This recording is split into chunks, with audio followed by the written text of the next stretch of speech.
Good afternoon. These are today's tropics for September 12th, 2019. First off, I'm not a meteorologist and do not use my opinions to make any decisions for any decision-making. Contact your local officials or the National Hurricane Center. So here we have what was known as Invest 95L, but is now potential tropical cyclone 9. So it isn't quite a tropical cyclone as there's not enough evidence of a closed, well-defined circulation right now. It's just, for now, it's a trough. We'll see what the reconnaissance aircraft finds. You can see that it's a relatively strong trough. It's got southwesterly winds here and some northeasterly winds here, and obviously there's a trough in the middle around here. Not in that exact location, but around there. And it ends around here in the convection where, at least earlier today, there were some southeasterly winds. So this is kind of similar actually to a system at the end of, or the western end of the monsoon trough in the tropical Atlantic, where it has a better chance to form just because it only has to close off one side. And especially helps that there's convection firing here, which can lower the pressures and get low-level center going. So that's the preferred area right now for any formation. We don't quite know yet, and there might even be one right now, but it doesn't look like it right now. But it does at least remind me of that.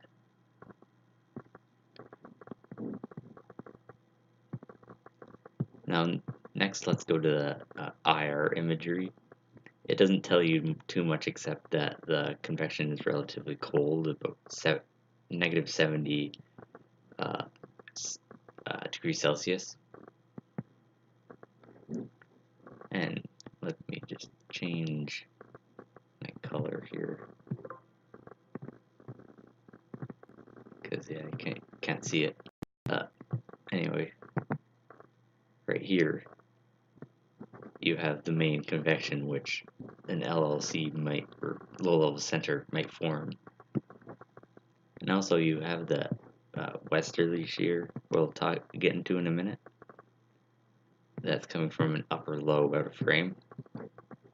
And then a bit of an upper ridge or upper anticyclone around here southeast of the main convection.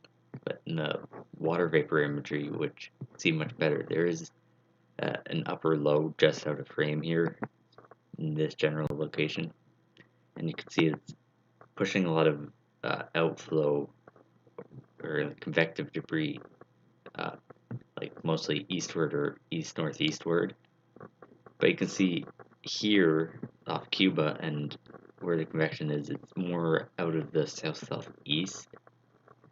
So obviously there is a big upper, well-defined upper trough in this general area, which is almost kind of protecting PTC 9, or just 9, from getting really sheared by this westerly wind at the upper levels to the southwest of this trough. So it looks like the system might have been, or might be far enough away from that upper low to feel the really negative effects. And then right here we actually have another upper low. It's weaker and shouldn't have too much of an effect. But it is there. So you can see a bit of that upper ridging in this general area. Right now, with the help of the condition east of the upper trough, there's a bit of southeasterly shear in the main convective area.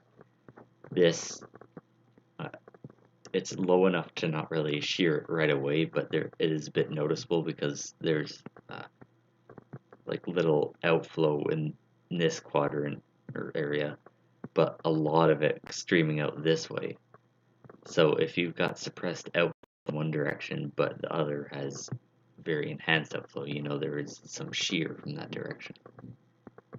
And I'm going to take a look at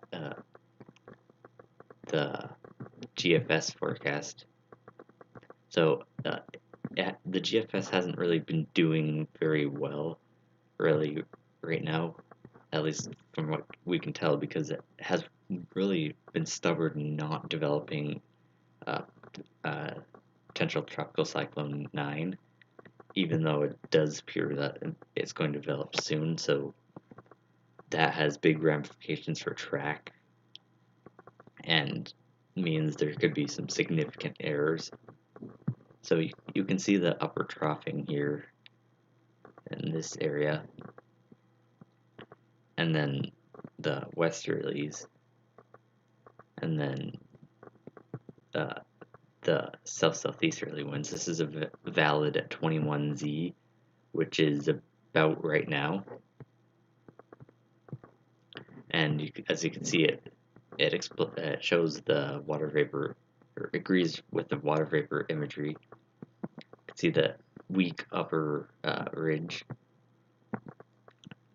and the southeasterly wind here. That seems to also be divergent, as there's a little wind here, or wind up here, but there's a lot more here, which is which would be upper divergence, and that means you need to replace that space that almost pseudo vacuum that's being created by that divergence, which means you need rising air, which then causes surface convergence and lowering pressures.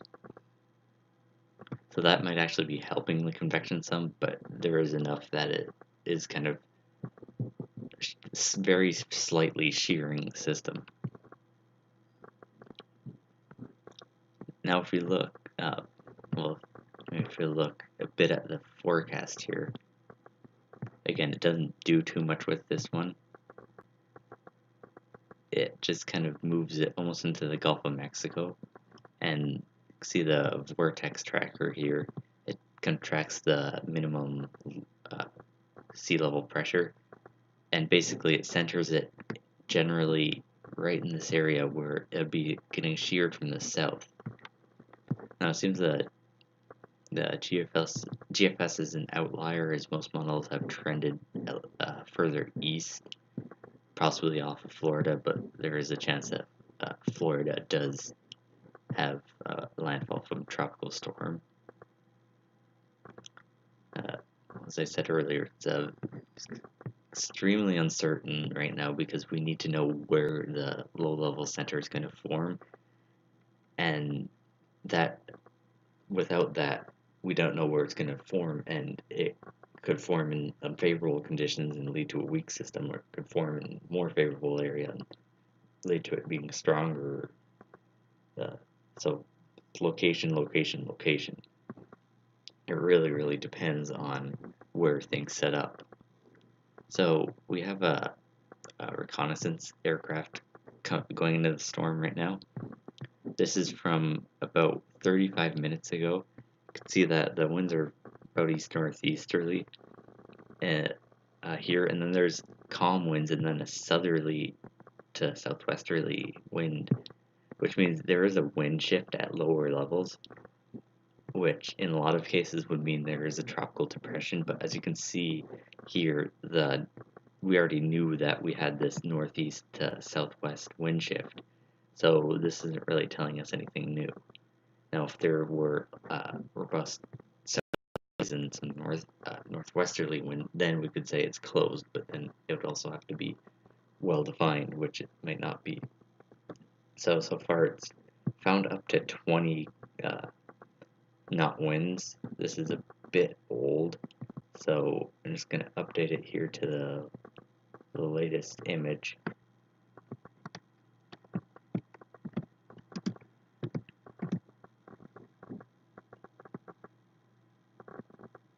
And yeah, there was 20 knot winds, but there aren't really any really stronger than that right now. You'll note the southeasterlies here, these are also, you know, that they're going to be there because the system is translating to the northwest, which will cause more robust southeasterlies. Let's see here. Yeah, there's not really any northwesterly wind. It's all southerly, southwesterly. So it's likely the system doesn't quite have a closed circulation quite yet. We'll have to see if it does acquire one at some point, but right now it doesn't appear to have one. So it's not a tropical depression yet, but since it does have the chance to become generate tropical storm force winds, it is a potential tropical cyclone, and there are tropical storm warnings. Unfortunately, there are some for Abaco and a Grand Bahama, which were severely impacted from Hurricane Dorian a couple weeks ago. So this is probably going to set back some recovery efforts. Hopefully it doesn't track this way or is weaker, but we'll have to see. It's really unfortunate. It's an unfortunate scenario for these islands because even though it's weak, it is still quite bad to have wind and, well, not really rain, but wind interrupting those recovery efforts. And given how the Bahamas seem to be a favorable area in the Atlantic this year, this may not be the last one, unfortunately, but hopefully there's a stroke of luck for these people and that they can get spared. The National Hurricane Center does note that there's a lot of uncertainty right now because we don't know where the low-level center is or where it will set up, and then that affects the intensity, which then affects the track. So it's kind of like a chicken or egg scenario, and we'll know a lot more if and when it becomes a tropical depression, but right now we don't quite have that info. So they have noted it's uncertain right now, and we'll see how things go in the next couple days. That's pretty much it for now. There's newly named Tropical Storm Kiko in the Eastern Pacific. And also there's a wave out in the main development regions. Still 0% chance forming 2 days, but 40% 5 days. Not focusing on those today, as it's mostly looking at the system that's will be impacting land very soon. But yeah, that's pretty much it for today. Hope you have a good rest of your day, and thank you for watching.